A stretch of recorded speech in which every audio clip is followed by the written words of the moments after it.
Movies are meant to captivate us. Whether through amazement, disgust, or complete fear, a great film forces us to feel. But for me, one genuinely terrified yet amazed me. Smile, the 2022 horror mystery movie. When I first watched it, along with the second movie that came out in 2024, it genuinely gave me nightmares. But it also completely changed how I look at the human mind. Most people see a terrifying entity, but I saw a literal representation of how trauma haunts us. It's the reason I fell in love with psychology. The idea that the scariest things aren't under the bed, they're the masks we wear every single day. However, let's go over a recap on both movies, starting with the first one. Before we even meet our main character, the movie hits us with a memory, a dead body, and a young girl standing over it. That girl is Rose Cotter, and even though she's now a successful doctor helping people in a psych ward, she's still living in the shadow of that day. She thinks she's moved on, but her past is about to catch up with her in the form of a new patient named Laura. Laura is a PhD student who just witnessed her professor's suicide, and she's terrified. She tells Rose something is following her, an entity that looks like people, but wears their faces like a mask. Then, in a split second, the screaming stops. Laura stands up with a frozen, jagged smile and carves her own throat open with a shard of a flower pot while Rose watches, helpless. We don't learn this until later on in the movie, but this is where the curse begins for Rose. She starts seeing the same smiling figures in the shadows of her home and her hospital.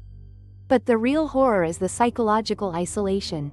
Her fiancé, Trevor, and her sister, Holly, don't believe her. They think she's having a breakdown just like her mother did years ago. Even her own therapist won't give her the medication she begs for. The entity is effectively stripping away her support system, making her the perfect, lonely prey. Desperate, Rose turns to her ex-boyfriend, Joel, a detective. Together, they find a gruesome trail, a chain of 20 victims who all witnessed a horrific suicide, only to kill themselves in front of someone else exactly 4 to 7 days later. They find one survivor, Robert Talley, who reveals the only out you have to brutally murder someone else in front of a witness to pass the trauma and the entity onto them. Rose refuses to become a killer.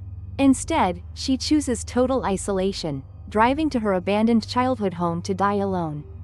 Here, the entity finally reveals why it chose her. Rose watched her abusive mother overdose when she was 10 years old and chose not to call for help.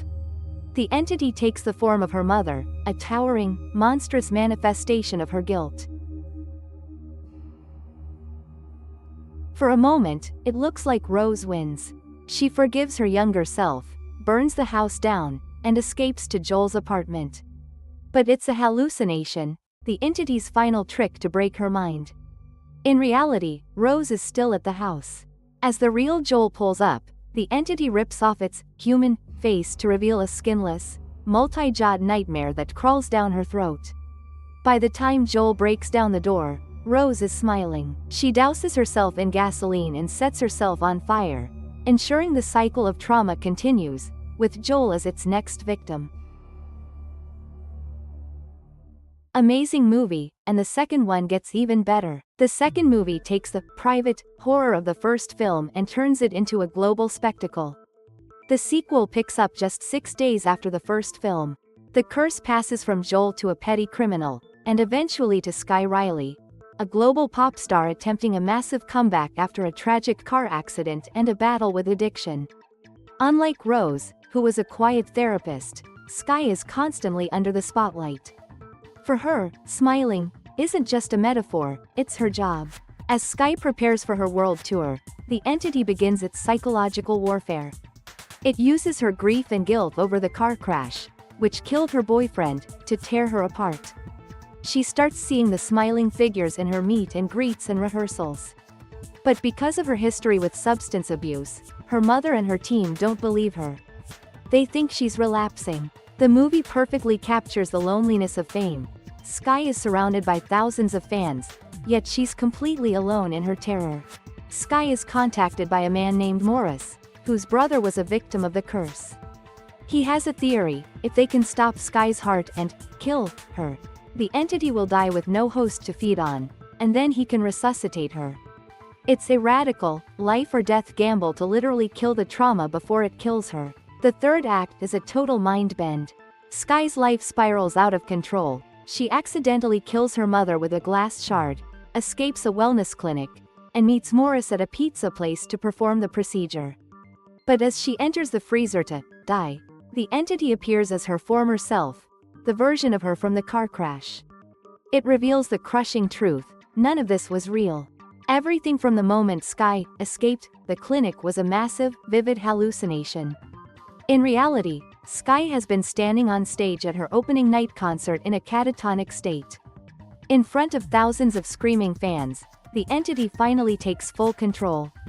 It forces Sky to jam her microphone into her own eye and heart, killing her instantly. The trauma is no longer a secret, it has just been broadcast to the entire world, creating thousands of potential new hosts in one single moment. So, why did these two movies change the way I look at psychology? Because they show us that trauma is a predator.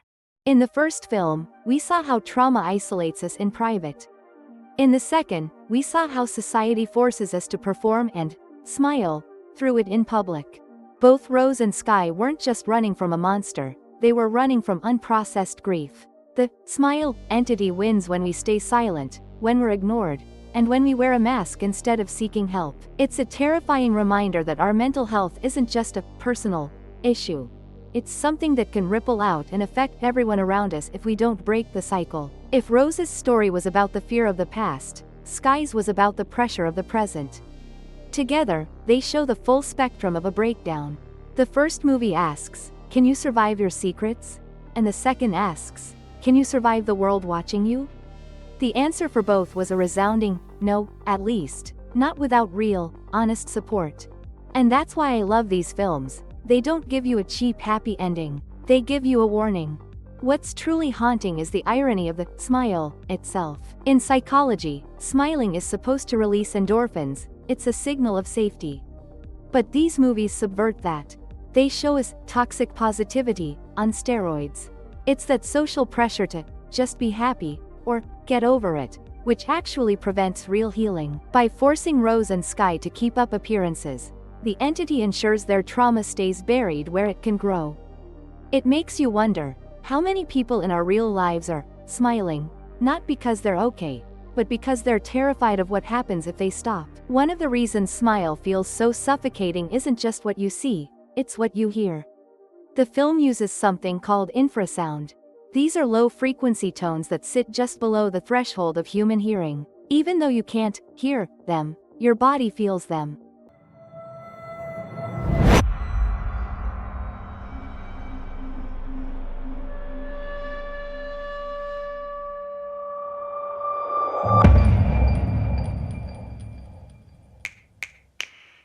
There's a heavy irony in the first movie. Rose is a mental health expert, yet when she asks for help, she is immediately gaslit by her peers. This highlights a real-world tragedy in psychology, the stigma of the healer. The movie shows that even the people trained to help can be dismissive of those suffering from invisible trauma. It's a literal manifestation of how people with PTSD often feel, that their reality is being denied by the people who are supposed to love and protect them. But psychologically, why does a fixed grin terrify us? It's the uncanny valley. We are evolutionarily hardwired to read faces for safety. When someone smiles but their eyes remain dead or predatory, our brain triggers a mismatch alert. In Smile, the director, Parker Finn, actually based the look on the Kubrick stare. That tilted head, wide-eyed look used by Jack Nicholson in The Shining. It's scary because it's a human expression being worn by something that clearly isn't human. At the end of the day, Smile and Smile 2 Feet aren't just movies about a curse. They're a mirror. They show us that the monsters we're most afraid of aren't lurking in the dark. They're the ones we carry inside us, hidden behind a forced grin.